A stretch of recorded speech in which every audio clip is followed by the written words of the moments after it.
In this video, I'm going to show you how context transition works behind the scene. But before that, let's understand how context transition actually works. And before even talking about that, let's see the data model that we are going to use today. So it is a regular Contoso data warehouse that has been provided by Microsoft. And we have a Snowflake schema, and the tables that we are going to talk about are sales table and the products table. And there is a one-to-many relationship between the products table and the sales table. Now going back to the products table. So let's talk about context transition. So by definition, context transition basically means the mechanism which converts the currently iterated row into an equivalent filter context. So if we are currently iterating on the first row, each column value of that row will be converted into an equivalent filter context, and that filter context will filter the sales table on which your certain measure will iterate and provide you the result. So let's create a new column and I will show you how context transition works. So I'm going to name it as product sales, and all I need to do is just pass in my total sales as the parameter. And you can see that for each row of that products table we have a sales amount. So how is that actually working? Because we haven't specified anything that should tell the products table or the measure that it should retrieve the sales amount, and that should be the correct one for each row of that products table. And for that, let's head over to the model view. So what happens is that when context transition is initiated, what Calculate does is it converts each row into an equivalent filter context. So let's say in products table, we are currently looking at the brands. We are currently iterating over the column brand, and the currently iterated brand is Contoso. So if we imagine that on this table only Contoso is the visible brand, what will happen is Calculate will move that Contoso from the row context of that table that we have supplied into the filter context. That filter context will be passed down through that relationship, and it is really important to know that how relationships work, because filter context can only pass naturally through one-to-many relationships, and if you want to do pass them through other relationship, then you have other methods available. So Contoso will pass down as a filter context through this relationship and from products to sales. Then in that filter context, the sales table will be filtered for each product that is related to Contoso. Sales table will be passed to the total sales measure. So let me show you the definition of total sales, which is a sum x over sales quantity time net price. So the sales table's reference that I have in the first argument would only contain all those rows that are related to the Contoso product, Contoso brand in the products table. And in this visible table, the sales measure, the sum x will iterate and retrieve the total sales for the Contoso brand. But in the products table, we also have other columns. So the sales amount that we will get will be much more granular, because all the columns will filter the sales amount for their respective values. So we have product E is equal to 73, product subcategory is equal to 22, and so on. We have color equal to black, and for subcategory and product name we have some values, and each of those values will create a filter context under which the sales table will be evaluated, and that's how we get the sales amount for each row of that products table. Now that we know that how context transition is executed, flowing through relationships and all that stuff, let's head over to the DAX Studio, and we are going to see how context transition actually works behind the scene. And for that, I can go to the external tools option, click on DAX Studio, and I can zoom in. Let me just close this pane, and I'm going to write a code. First of all, I'm going to define a measure that is going to be local to this query. It will be also a good example for you guys to understand how you can create measures that are local to the DAX Studios session. And this is really important for as a DAX developer, that you do not actually modify the content of the measure that you have in the model in Power BI or analysis services. So this is how I would suggest that you guys also operate when you are trying to debug your measures. So to create a measure in DAX Studio, the syntax is define measure, and then you need to specify a table name that would act as a container for that measure. So I'm going to write sales, and then I need to provide the measure name. I'm going to write total sales. and then I need to provide the definition of that measure, which would be sum x over sales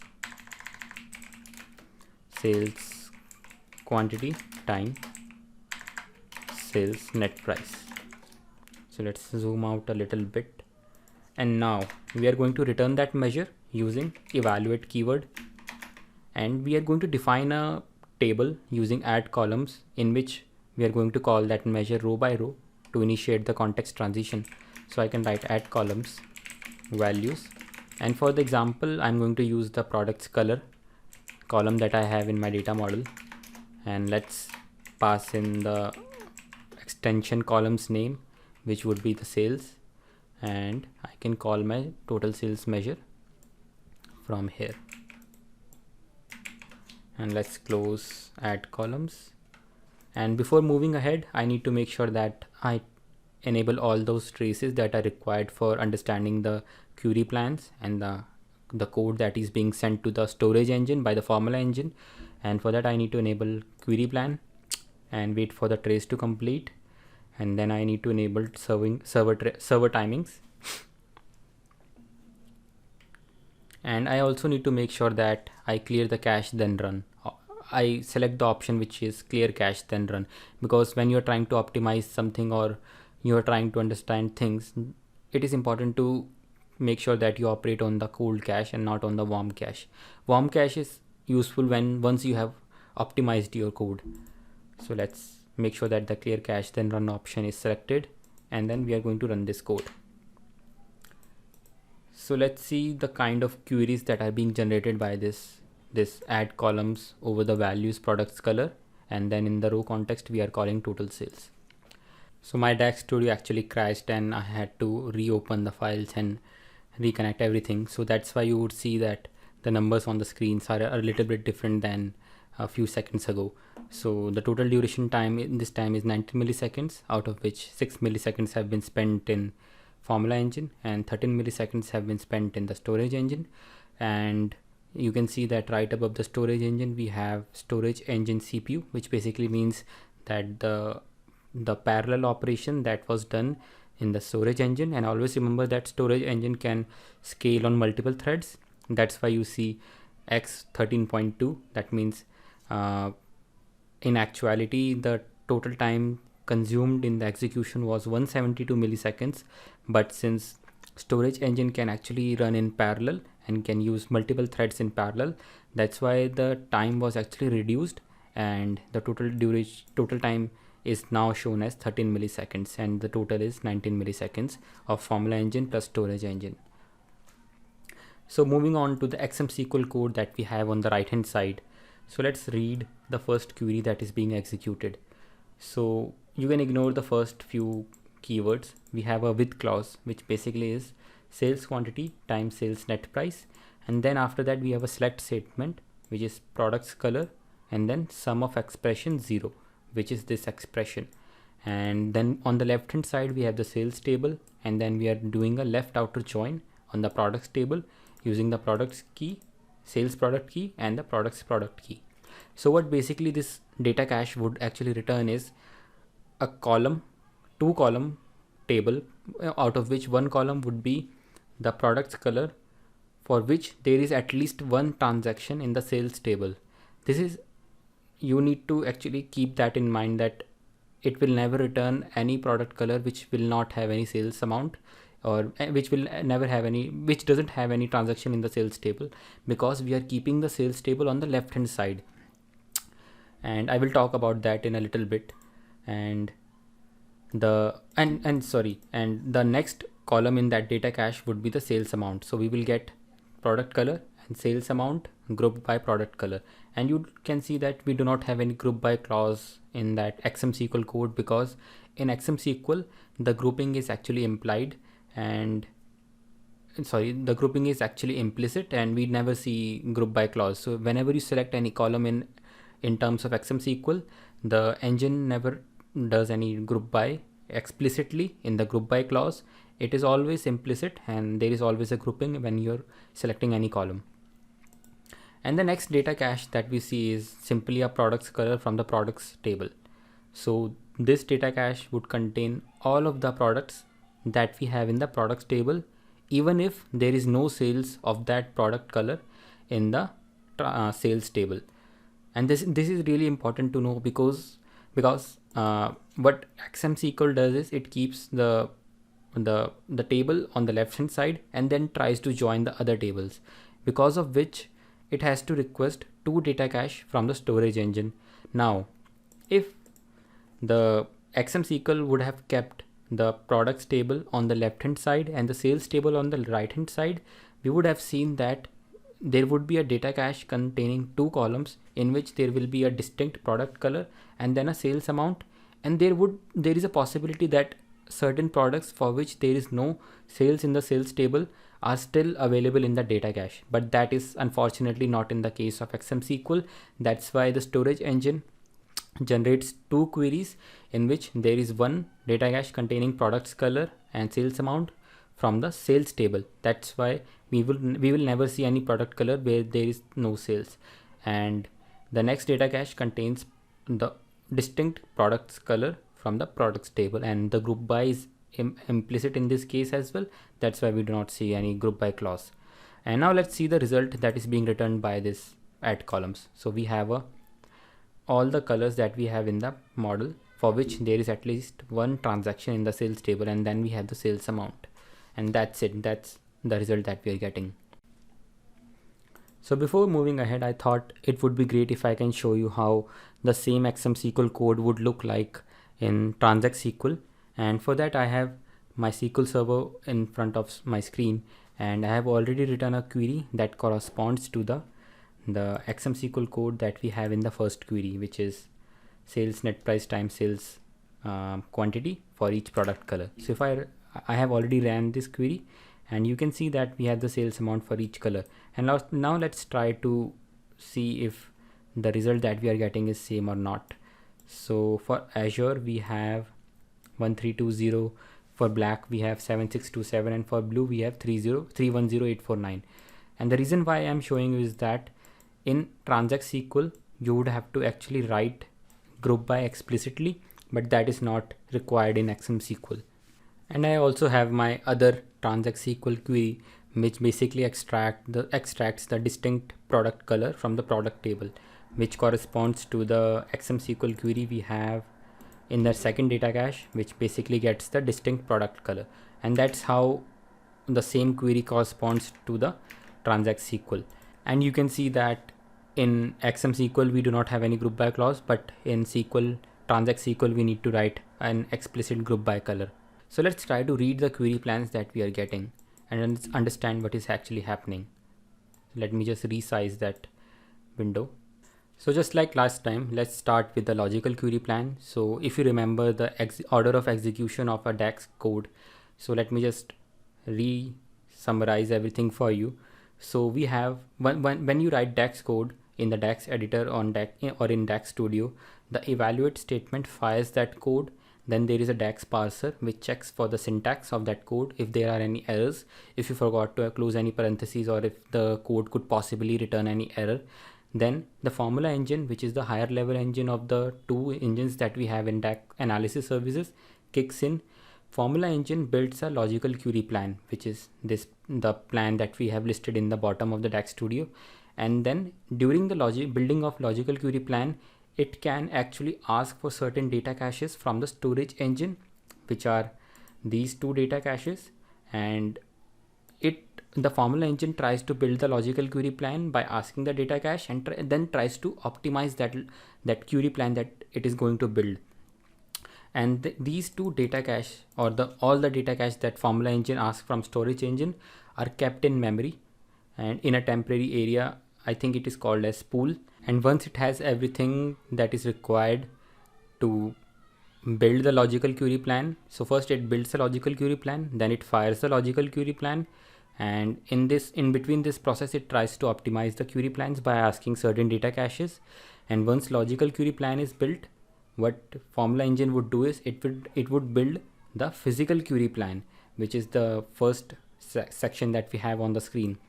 And once the physical query plan is built, it fires the physical query plan, and once the physical query plan is executed, the result that we get is because of that physical query plan. And physical query plan is actually the real execution that actually happens for retrieving the result.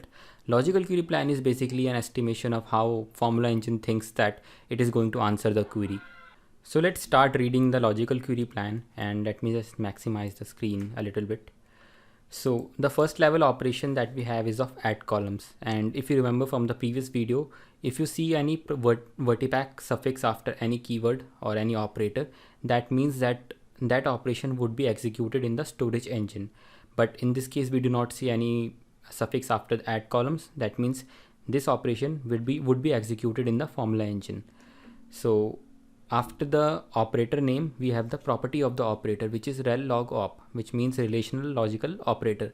It basically means that add columns is going to return a table comprising of rows and columns. Then we have a property named as depend on calls with empty brackets, which basically means that the add columns does not depend on any other column that is outside of it for its evaluation. And then in the following line we have required calls, which is 0 1, which gives the number to the columns that we have inside add columns. So 0 means product color, 1 means the temporary extended table that we have created, which is sales. So before we move ahead and start reading other lines, let me just show you how you can modify the depends on calls, and I have a great example for that. So I'm going to write add columns, and there is no meaning of what I'm going to do. I'm just going to show you that how dependent calls works. So I'm going to use values, products, brand, and let's create a virtual column.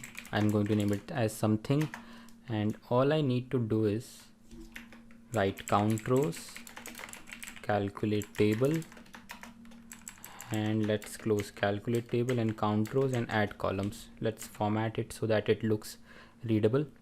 So what would actually happen is that for each row of that products brand, the calculate table will initiate context transition. It will filter the add columns values, and all those colors that are available for a given brand would be visible or available to the add columns. On those columns of the color, on those rows of the color, total sales will initiate context transition and provide us the sales amount. But that's not what we are interested in. So let's run this query. And now you can see that in the internal add columns, we have depends on calls 0 equal to products brand. So this is what I was talking about, that the earlier add columns didn't depend on anything from outside for its evaluation or execution. But since we have introduce calculate table add columns values, now that internal add column actually depends on outer add column for its values. So that how depend on calls actually works or means. So let's remove everything and go back to the previous state, and let's format it. I'm going to choose the short formatting option because it makes it makes it a bit more readable. And now let's rerun this code first of all. So now coming to the second line, which says scan vertipack, and it again says relational logical operator, which means that this operator is going to return a table comprising of rows and columns. And then we do not have any depends on calls because this scan vertipack is of products color, which is values products color, and it doesn't depends on anything outside of it for its evaluation, for retrieving its values. And that's why we see depends on calls within empty parentheses, and then on required calls it says 0 products color. So yes, products color is required for that scanning of vertipack. Let's try to map this scan vertipack with the storage engine query that has been executed. So let's move to the server timings tab, and this scan vertipack corresponds to this products color, the select products color from products. So how do I know that? Because there is only single column that is mentioned, products required calls 0 products color. And then we have another sibling level operation, which is sum vertipack, which again has a operator property as scalar logical operator, which means that it is going to return a single value, a scalar value. And then we have a measure reference, which is total sales. So this is what it means by measure reference is equal to total sales. Then we have depend on calls equal to products color. So what does that mean? It means that total sales is going to initiate a context transition because we have an hidden calculate around it, and that calculate is going to depend on the products color inside values. So the context transition is going to transfer the rows from the values products color into an equivalent filter context, and that filter context is going to filter the sales table on which the SumX table is going to, SumX measure is going to iterate. That's why we see depends on calls 0 products color, and the result that total sales is going to return has a data type of currency. Now for summing inside Vertipack, there are some child level operators, which is the first one is a scanning of the Vertipack, which basically has a operator property of relational logical operator, and then there is a depends on calls because of the context transition. The internal scanning of Vertipack now depends on the product's color. So for each color there will be a scan of Vertipack because it doesn't make sense to scan Vertipack again and again without having any dependency on the existing columns from which you are calling the context transition. And it says required columns are product color, sales quantity, and sales net price. So let's go to the server timings tab and try to map this scanning of Vertipack with the data cache that has been returned by storage engine. So this one is the one that we are going to see that it maps with that scanning of Vertipack. So it has sales quantity times sales net price, and then we are selecting products color and another column sales amount from sales table. And that's exactly what this scanning of Vertipack is doing. After the scan of Vertipack, there needs to be a multiplication of those sales quantity and net price, and for that we have a sibling level operator. So this scan Vertipack is going to pass on the columns to the multiply operation, which again has a property of scalar logical operator. That means it will return a scalar value for each row of that product's color, and it depends on columns which are 99103, which are sales quantity and sales net price, and the data type is again currency. And before multiplying we have these two rows, so sales quantity and sales net price. So these sales quantity and net price would be passed to the multiply operator. Multiply will multiply them. Scanning is providing these columns to the multiply operator. Once the columns are multiplied, the sum Vertipack will sum those values, and for each row of that scanned Vertipack of the products color that we have here, we get a sales amount, and then add columns simply builds up that table and returns it to us as a result. So let's try to understand the physical query plan and see if we can make any sense out of it. So as usual, we have the first level operation, which is add columns, and then we have a iter physical ops, which basically means it is going to return a table and of rows. And then we have a corresponding logical operation, which is add columns, which is the first operation in the logical query plan. And then we have a property which is named as iter calls 0, 1, which basically means that these are the two columns that this operation is going to return. And then we have two sibling level operations in that add columns. One of them is spool iterator and the other one is spool lookup. The spool iterator has a logical operation which corresponds to the scanning of Vertipack, and there is only one column that it is going to return, which is products color, and the number of records are 16, and it says key columns is equal to 197. I think it actually means that all of the columns of the model that I have, but it only keeps the relevant columns that we need for the purpose of that query, and all the rest of the columns are actually downsized to 0 bits so that all those columns do not consume any space. And then we see that hash value calls equal to 0.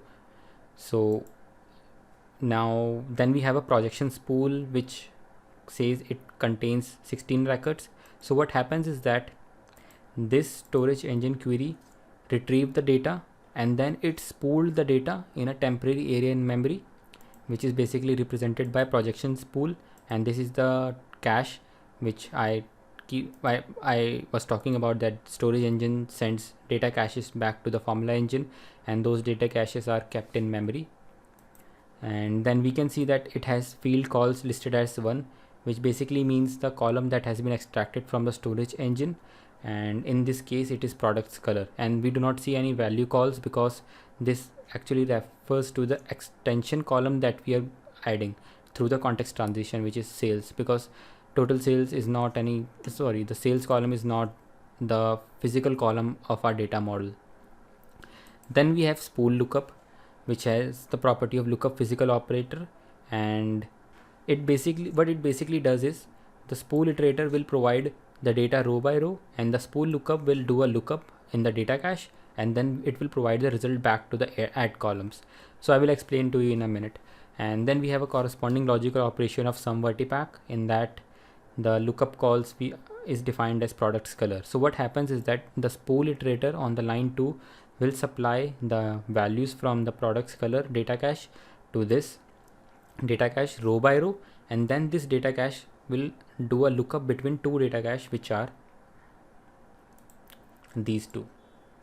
So the second number data cache is actually the unique values that we have received from the storage engine, which corresponds to this data cache. And then we have one, the first data cache basically means the sales amount for each product color. So let me just show you, going back to the query plan, and then it says the data type returned by this operation is currency, and the total records in this data cache is 16, which is represented here as well. And the value calls is available in this case, but it was not available in the spool iterator. So the value calls represents the additional column that we have here, and we have already talked about the projection spool and cache. So now coming to the main point, how would Formula Engine work on the two data cache that we have retrieved from the storage engine? So what would happen is that the spool iterator contains the distinct product color. It will send each row of that product color row by row to the spool lookup operator, and spool lookup operator will match those values and it will return the result. That's why we see the lookup calls column, because the spool iterator is supplying those columns or those rows of that column to the spool lookup row by row, and all of that operation is done inside Formula Engine. And let me bring back the whiteboard once again, and you can see that there will be a kind of a lookup. So in Excel we have a VLOOKUP, XLOOKUP, index match. So that kind of operation would be done between these two data cache. So we have distinct product color, and then we have the data cache containing product color and sales amount. Once the lookup is between both data cache is complete, the Formula Engine and the physical query plan will return the result that we have requested from the DAX engines, which is basically products color, distinct products color, and the total sales amount. So coming to one another main point, which is why is there a requirement of two separate data caches when storage engine can actually answer, or the Formula Engine can actually answer using only the first data cache? So if you remember, in the beginning I told you that in XMSQL the sales table is being kept on the left side and the dimension table is kept on the right side. This is the actual problem, that because of which there are two requests being sent to the storage engine, because the first data cache would return a column that is grouped by the sales amount, but there could be a possibility that a certain transaction for a certain color doesn't exist in the sales table, and let's say that color is black, and I will show you in a minute as well. But if that color doesn't exist in the sales table, that product color will never be reported back. So we will receive a data cache containing of 15 rows, out of which there will be no black color because there is no transaction in the sales table. But the data that we have requested is, we want distinct product color, and for each those product color we want sales amount. It doesn't matter if there is any transaction or not, but we still want to report that that color that we have in the products table. So in order to answer that kind of query, there is another extraction from the storage engine in form of a data cache, which basically contains a distinct product color. That's why there is a lookup between this data cache and the first data cache, and then we get, for each row of this data cache, we get the sales amount. That's how the engine can answer a query like that, even in case if there is product color for which there is no transaction in the sales table. And let's show and now I can actually show you how that would actually look like. So I went back to the Power Query in Power BI and I have removed every transaction from the sales table that belongs to the product color, which is black. And let's run it once. Let's run our code once again and see what happens this time.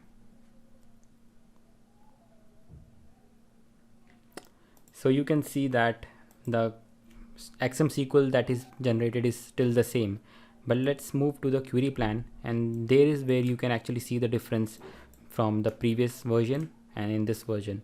So now you can see that in the distinct product color we still have 16 records, but in the data cache where we have product color and the sales amount, there are only 15 records. Why is that? Because we have removed the black color from the data model. Now when this data cache is being extracted from storage engine, it is being grouped by product color, but the sales table is on the left side and it doesn't contain any product which is of black color. So it has removed everything from that data cache. This is the reason why we are getting another data cache which can be used to do a lookup between the first data cache and this one. So before wrapping up, let me just bring my whiteboard back once again and I will show you in form of visualization how these data caches are being used in lookup. So the first data cache that represent is the one which contains product color and the sales amount, and the second data cache is the one that we are getting you through the distinct products color, and the third is the lookup between both data caches, and that is the actual result that we are getting back from the add columns. So as I've already told you that I have removed the transaction for black color from the sales table. So you can see that in the first data cache we do not have any black color, and that's why we are seeing the number 15 in the physical query plan here. And in the second data cache we still get all the distinct colors including the black color in the second row. And once we have these two data cache, the formula engine does a lookup between these two, and after doing a lookup you can see we still have the black color, and even though we do not have the sales amount, but we still get that in form of the result. And it is up to you if you want to iterate over that using filter and remove that from the result. But let me just show you the result of the add columns in this case. So if I execute it once again, you can see that we have the data cache we have the result with 16 rows on the top and top right bottom, and we still get the black color even though the black color doesn't have any sales in the sales table. So that's why storage engine is sending two data caches, or you can say formula engine is extracting two data caches from the storage engine, because the XML actually is putting the sales table on the left side and the products table on the right side. And in a perfect world scenario where the products table would have been in the left side and the sales table would have been in the right side, we would have only received a single data cache containing all the products, distinct products color and the sales amount. I hope now it is clear how context transition works behind the scene, as well as what is context transition. And that was all for this video, and I will see you in the next one. And until then, goodbye.